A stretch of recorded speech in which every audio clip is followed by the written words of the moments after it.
우리가 신앙생활 하다가 하나님의 뜻을 이루지 못하는 이유 중에 하나는 신앙의 허세 때문입니다. 여러 가지 이유가 있지만 그 중에서도 오늘 본문을 통해서 알 수 있는 것은 신앙의 허세가 있을 때 우리는 하나님 앞에 신앙생활에 실패하게 된다라는 사실입니다. 이렇게 허세를 부리는 사람은 참된 복음을 알지 못하는 사람이거나 참 복음을 안다고 할지라도 그 신앙의 허세가 있으면 교만해지고 결국 유혹에 넘어가게 되어서 하나님의 뜻을 이루지 못하는 사람이 될 수 있다는 사실입니다. 오늘 그런 사람이 누구냐면 바로 베드로입니다. 베드로는 신앙의 허세 때문에 실패한 사람입니다. 베드로는 신앙의 허세 때문에 실패를 맛본 사람이죠. 오늘 본문에 보면 예수님께서 미리 제자들에게 경고합니다.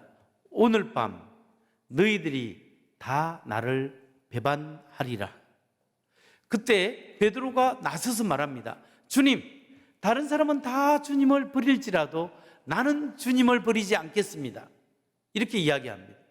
그러니까 예수님께서 뭐라고 하냐면 오늘 밤 닭이 2번 울리기 전에 네가 나를 3번 부인하리라. 이렇게 이야기합니다. 그 말을 듣고 또 성질이 급한 베드로가 이야기합니다. 주님, 내가 주와 함께 죽을지언정 결탄코 주님을 배신하지 않겠습니다. 이렇게 큰 소리칩니다. 바로 이것이 베드로의 허세였습니다. 베드로는 그렇게 큰 소리를 쳤지만 결국 제일 큰 소리 친 베드로가 제일 크게 실패하고 예수님을 3번씩이나 부인하게 된 것입니다. 성도 여러분, 신앙에 허세가 있으면 신앙생활에 실패하게 됩니다. 내 신앙이 최고고 내가 이만하면 예수님 잘 믿고 있고 내가 이 정도 봉사하면 헌신하면 되지라고 생각하고 자기 자신을 이렇게 뭔가 내세우려고 생각하게 되면은 우리가 신앙생활에 허세가 생기고 실패하게 되는 거죠. 여러분, 우리가 허세가 있게 되면 주님이 내 안에서 살아 움직이지 않으면 신앙의 허세를 부리게 되는데 허세가 있으면 자꾸 겉으로만 포장합니다. 여러분, 허세라는 게 알맹이가 없이 겉만 포장하는 거잖아요. 그렇게 신앙에 뭔가 있는 것처럼 자기의 신앙의 실상은 여기인데 마치 이 정도 신앙인 것처럼 포장을 하게 되다 보면 결국 자기를 내세우게 되고 자기를 드러내고 자기 영광을 취하게 됩니다. 그러다 보면 사람들이 그것을 알아보지 않으면 실망하고 낙심하게 되고 그리고 그러다 보면 교만한 마음, 굳은 마음이 자기 안에서 자라기 시작합니다. 그러다 보면 하나님의 말씀에 온전히 헌신하지 못하고 하나님의 음성에 순종하지 못하게 되고 결국 자기가 원하는 대로 자기 중심적으로 신앙생활을 하게 되는 거죠. 이런 신앙의 허세는 직분자라도 다 나타날 수 있고 목회자라도 나타날 수 있습니다. 그렇기 때문에 우리가 하나님 앞에 어떤 심령을 가지고 사느냐가 정말 중요합니다. 여러분, 우리가 예수 믿고 난다면 우리의 속사람이 바뀌어야 돼요. 내 내면이 바뀌어야 합니다. 예수님으로 말하면 인생이 죽을 인생이 내 중심의 인생이 예수 그리스도의 십자가의 보혈의 피로 죄의 사함을 받고 내 안에 내가 주인됨을 내려놓고 나를 위하여 죽으신 주님이 주인 되었을 때 내 삶의 중심에 주님이 자리를 잡고 있어야 합니다. 그리고 하나님의 사귐이 계속되어야 합니다. 주님이 내 안에 내가 주님 안에 있는 계속적인 생명력 있는 관계가 우리의 신앙생활의 생명력이에요. 그렇기 때문에 여러분 잊지 말아야 될 것은 우리가 구원받는 것은 하나님의 은혜예요. 그런데 어떤 사람들은 신앙생활하는 것은 자기의 힘이다, 자기의 공로라고 생각하는데 그렇지 않습니다. 우리 신앙생활을 하는 것도 하나님의 은혜로 하는 거예요. 하나님의 은혜로 오늘 여기까지 왔고 하나님의 은혜로 살고 있는 거예요. 이 하나님의 은혜를 놓치면 우리는 헛되고 굳은 마음을 가질 수밖에 없는 거예요. 여러분, 하나님의 은혜로 나를 용서해 주셨듯이 다른 사람을 하나님의 은혜로 긍휼히 여기는 그 마음이 우리 속에 살아 있어야 한다는 거예요. 여러분, 그렇지 않으면 속이 비었기 때문에 내가 내 인생을 주관하고 주도하게 됩니다. 오늘 우리가 자기 자신을 살펴봐야 합니다. 내가 내 중심으로 신앙생활하고 있는가? 내가 내 야망을 위하여 달려가고 있는가? 아니면 주님의 은혜입니다. 하나님의 은혜로 살았습니다. 주님이 부족한 죄인 다시 한번 하나님의 은혜로 살아가기를 원합니다. 나는 하나님을 의지하는 존재입니다. 나는 하나님을 의지할 수밖에 없습니다. 주여 나를 도와주옵소서 라고 고백하고 가난한 심령으로 하나님을 갈망하는 여러분 되시기 바랍니다. 우리가 그렇게 하나님을 갈망해야, 하나님의 은혜가 아니면 내가 순간적으로 무너질 수 있는 사람입니다 라고 고백할 때 우리는 계속적으로 신앙의 허세에 벗어나서 은혜로 승리하게 되는 줄 믿으시기 바랍니다. 신앙의 허세가 있으면 실패하게 된다는 사실을 알았습니다. 그렇다면 성도 여러분, 우리가 이제 하나님 앞에 성공하고 승리하는 신앙인이 되려고 하면 어떻게 해야 되겠습니까? 어떤 사람이 하나님 앞에 진정으로 성공한 사람일까요? 성공한 신앙인의 특징은 세 가지로 나타날 수 있습니다. 먼저 첫 번째, 우리가 하나님의 뜻을 추구할 때 승리하는 그리스도인의 삶을 살 수 있습니다. 하나님의 뜻이, 하나님이 기뻐하시는 일이 이 부족한 나의 인생을 통하여 드러나고 이루어지고 있다면 그 사람이 뭘 하고 어떤 직업이고 무엇을 성취했든지 간에 그 사람은 하나님 앞에 성공한 사람이에요. 여러분, 예수님이 그랬습니다. 예수님이 고통 가운데서도 하나님의 뜻을 붙잡고 하나님의 기뻐하시는 그 일을 이루었기 때문에 예수님이 성공하는 인생, 승리하는 삶을 사신 거예요. 예수님은 정말로 십자가에 못 박혀 죽을 때, 우리가 지금 사순절 기간을 이제 시작했는데 마지막 그 십자가에 못 박히기 위해서 그 마지막 고난 주간을 경험하면서 예수님은 고통 가운데 사셨습니다. 예수께서 너무 괴로워하시는데 얼마나 괴로워하셨냐면 마가복음 14장 34절 말씀을 보세요. 이 말씀에 보면 말씀하시되 내 마음이 심히 고민하여 죽게 되었으니 너희는 여기 머물러 깨어 있으라 하시고, 내 마음이 심히 고민하여 죽게 되었다. 너무 고통스러워서 예수님께서 죽게 되었다 이렇게 표현했습니다. 왜 예수님께서 괴로워하고 고통스러워했겠습니까? 십자가를 져야 하기 때문에, 십자가를 지는 것이 얼마나 큰 고통인 것을 아셨기 때문에 예수님은 이렇게 기도하는 거예요. 마가복음 14장 36절입니다. 이르시되 아빠 아버지여, 아버지께서는 모든 것이 가능하오니 이 잔을 내게서 옮기시옵소서. 그러나 나의 원대로 마옵시고 아버지의 원대로 하옵소서 하시고, 할 수만 있으면 이 잔을 내게서 옮기시옵소서 라고 주님은 기도했습니다. 예수님께서 인간의 몸으로 오셨고 완전한 인간이셨기 때문에 십자가가 얼마나 고통스러운지 아셨고 그것을 피하고 싶었습니다. 그런데 생각하고 기도하고 생각해 보면 예수님은 아셨습니다. 하나님의 아들이 우리의 죄를 대신해서 십자가에 죽지 않으면 인간의 죄를 용서할 방법이 없는 거예요. 우리가 죄의 사함을 얻을 길이 없었던 거예요. 그러니까 예수님께서는 철저히 내 뜻대로 하지 마시고 아버지의 뜻대로 하옵소서, 내 원대로 하지 마시고 주님의 뜻이 이루어지기를 원합니다 고백하면서 자기의 뜻을 내려놓고 아버지의 뜻을 붙잡으시고 결국 하나님이 기뻐하시는 그 십자가의 구원을 자신의 몸을 통하여 이루신 거예요. 여러분, 고통스러운 가운데서 예수님은 자신의 뜻을 붙잡지 않고 아버지의 뜻을 붙잡았고, 내가 기뻐하는 대로 원하지 않고 하나님 아버지께서 기뻐하는 그 일을 성취한 것, 이것이 십자가로 승리하셨고 이것이 성공하는 인생의 모델인 것입니다. 여러분, 우리가 삶을 살아가면서 철저히 하나님 앞에 내가 기뻐하는 것이 아니라 하나님이 기뻐하는 그 일을 붙잡을 수 있다면 그분은 성공한 인생이에요. 여러분, 우리가 우리의 삶을 통해서 하나님의 뜻을 이루고 하나님이 기뻐하는 그 일을 이루는 것은 선교사님을 보내거나 사님으로 보내거나 목회자로 세우는 것만이 아니에요. 우리의 삶 속에서 정말 하나님이 기뻐하고 하나님의 뜻을 이루는 것은 누구나 할 수 있는데, 그 하나님의 뜻을 이루고 기뻐하는 그 일을 내 뜻을 내려놓고 내가 원하고 내가 좋아하는 것을 내려놓고 하나님이 기뻐하는 그 십자가를 지는 삶은 우리의 대단한 사역이뿐만 아니라 우리의 실제 인간관계와 삶의 현장 속에 드러나야 한다는 거예요. 다시 말해서 하나님의 뜻을 이루는 것은, 하나님이 기뻐 행하게 하는 것은 내 주위에 있는 가족이나 내 주위에 있는 직장 동료나 우리 교회 사람들에게 모질게 대하지 않는 거예요.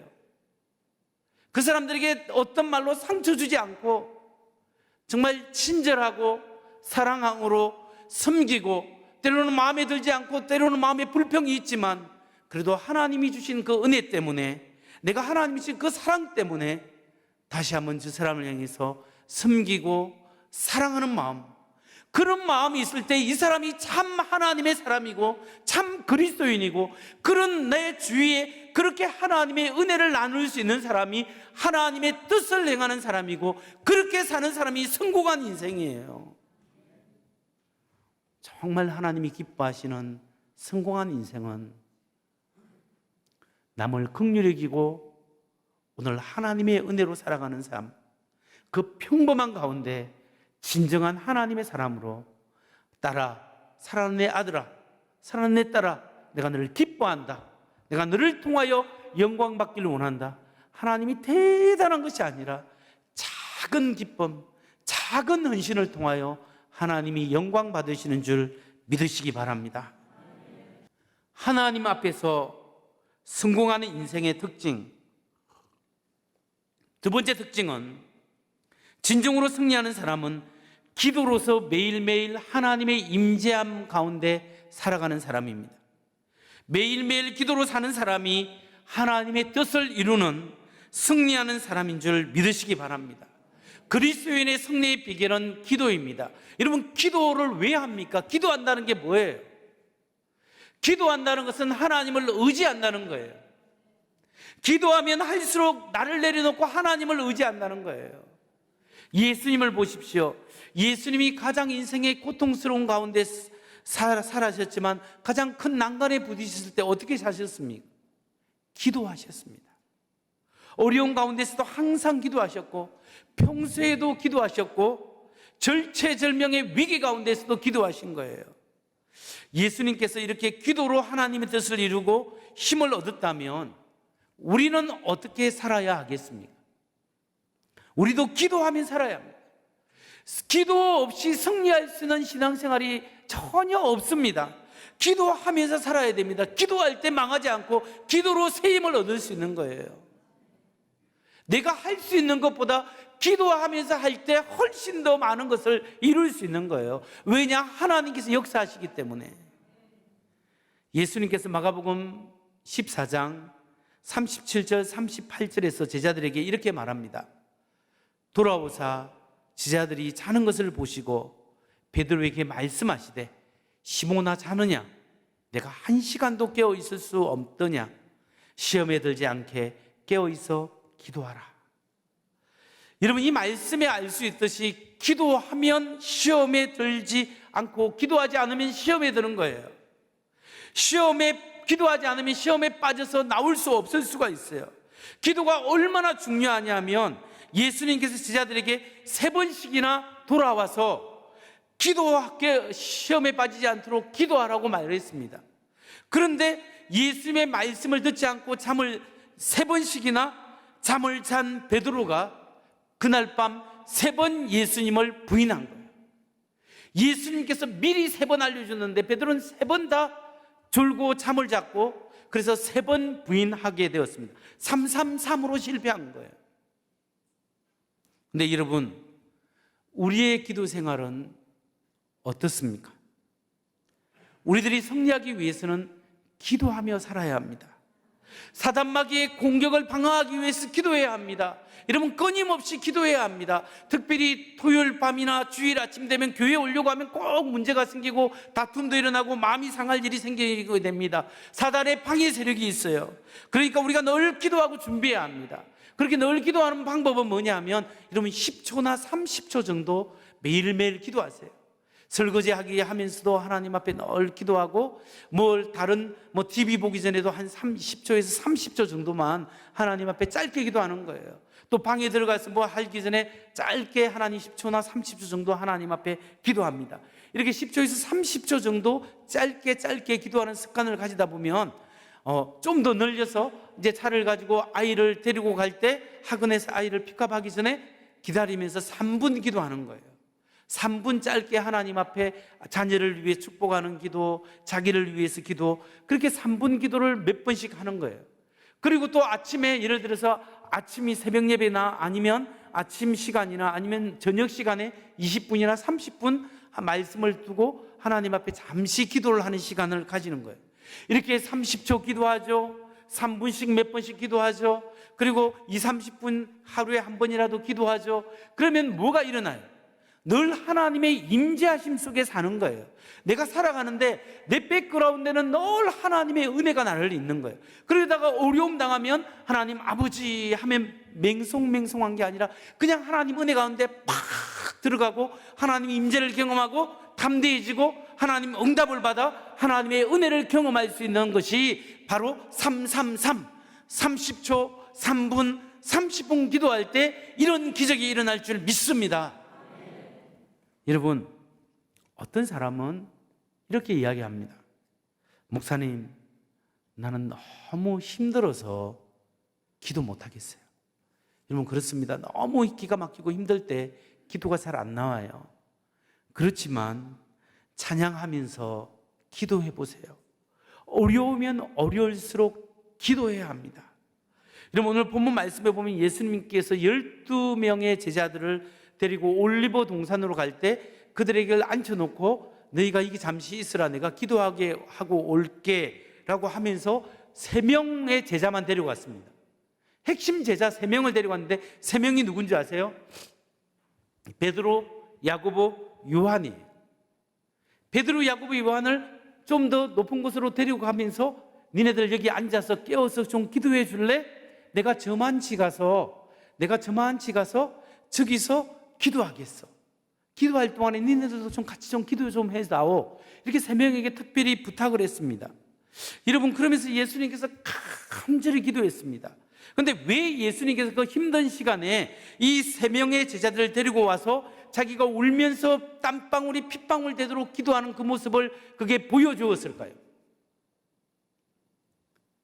안 보여줄 수도 있잖아요. 근데 그 이유는 제가 생각해 보면 너무 힘드니까 이 다른 전부 다 제자가 기도하는 것보다 이 특별히 내 마음을 좀 더 알 수 있는 이 핵심 제자들이라도 좀 깨워서 니네들이라도 좀 깨워서 기도해 다오 라고 부탁을 하고 예수님께서 기도하지 않았을까? 또 하나의 이유는 뭐냐면 지금 예수님의 상태가 너무 힘든 거예요. 고민하여 죽게 되었잖아요. 이렇게 절체절명의 위기, 이 어려움 가운데 어떻게 하나님 앞에 눈물로 기도하고 십자가를 지기 전에 어떻게 그 어려움을 기도로 뚫고 나가는지를 이 제자들로 하여금 경험하고 체험할 수 있도록 하기 위해서 보이는 저만치에서 예수님께서 그렇게 기도하지 않았을까라고 생각하게 됩니다. 성도 여러분, 고통의 시간, 정말 남이 알아주지 못하는 그 어려운 순간에도 예수님처럼 예수님이 그렇게 기도하라고 우리에게 먼저 보여주셨잖아요. 우리가 그 어려운 시간에 하나님 앞에 나와서 잠잠히 내 영혼에 하나님의 임재를 소원하고 또 하나님 앞에 문제를 넣어놓고 부르짖을 때 하나님의 도우심이 있기를 간절히 바랄 때 응답받는 여러분 되시기 바랍니다. 정말 어려운 문제가 있는데도 기도하지 않는 사람이 간 큰 사람이에요. 여러분, 그래서 새벽 예배 나올 수 있는 사람은 새벽 예배 나오시고, 안 되면 수요 예배에 나와서 기도하실 분은 수요 예배 나오시고, 여러분 그렇게 나오시는 분 참 좋습니다. 그러나 이것도 저것도 안 하고 안 되면 금요일이라도 좀 나오셔서 금요 기도에서 부르짖는 기도라도 좀 해보세요. 요즘 사람들 별로 많이 나오지 않기 때문에 여기저기 흩어져서 충분히 거리 두고 기도할 수 있어요.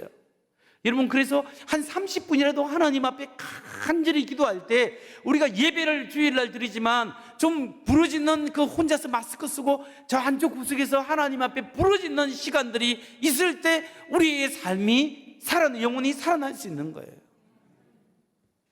이처럼 우리가 하나님 앞에 성공하는 인생은 나의 이 삶을 통하여 하나님의 뜻이 이루어지기를 소원하는 사람, 그 사람이 성공하고 승리하는 사람이다. 두 번째, 어려울 때 기도하는 사람이 승리하는 사람이다. 마지막 세 번째, 우리가 승리하는 신앙인이 되기 위해서는 작은 순종, 작은 헌신에 성공해야 합니다. 우리가 작은 순종, 작은 헌신에 순종할 때 큰 헌신, 큰 순종도 감당할 수 있는 거예요. 베드로의 실패는 작은 순종에, 작은 헌신에 실패했기 때문에 그가 실패한 겁니다. 예수님께서 제자들에게 오늘 밤 너희들이 나를 배반하리라 라고 했을 때 제자들이 뭐라 합니까? 주님, 우리가 배반하지 않겠습니다. 베드로가, 주님, 다른 사람은 부인할지라도 나는 결코 부인하지 않습니다. 아니, 네가 부인한다. 내가 주와 함께 죽을지라도 내가 결단코 주님을 배신하지 않겠습니다 라고 큰 소리치면서 큰 헌신, 주와 함께 죽을지라도 큰 헌신을 다짐했어요. 근데 그 베드로에게 예수님은 특별히 불러서 부탁했습니다. 내가 저만치 가서 기도하고 있을 동안에 네가 나를 위해서 좀 기도 좀 해주었으면 좋겠다. 깨워서 기도 좀 해줄래? 작은 부탁을 했어요. 그때 베드로가 어떠했습니까? 네, 주님. 잠을 잔 거예요. 작은 부탁. 죽으라고 안 했어요. 잠시 1시간만 나와 함께, 내가 너무 힘드니까 좀 같이 기도 좀 해줄래? 고통 가운데 주님이 그렇게 부탁하는데 그걸 못 해주는 거예요. 부모가 그렇게 자녀들을 위하여 희생했는데 자녀는 조금 그거 못 해줄 때 부모 마음이 너무 좀 씁씁하고 좀 아쉽잖아요. 우리 주님이 그런 마음이지 않겠습니까? 제자들은 큰 헌신을 한다 했지만 작은 순종, 작은 부탁도 듣지 못하고 잠을 자고 말았습니다. 여러분, 내가 주를 위하여 죽겠습니다 라고 우리가 주를 위하여 순교하겠습니다 말은 할 수 있지만 정말 하나님께 드리는 작은 순종, 작은 헌신조차 감당하지 못할 때가 있습니다. 하나님의 큰 일은 나의 작은 헌신, 작은 순종을 위하여, 순종을 통하여 십자가를 지나는 놀라운 일까지도 행할 수가 있는 거예요. 말씀을 마칩니다.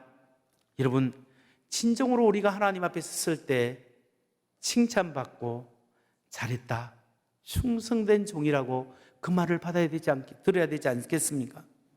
여러분, 이런 최후의 승리자가 되기를 원하십니까? 그렇다면 여러분의 뜻이 아니라 내 뜻을 내려놓고 하나님이 기뻐하시는 뜻을 붙잡으십시오.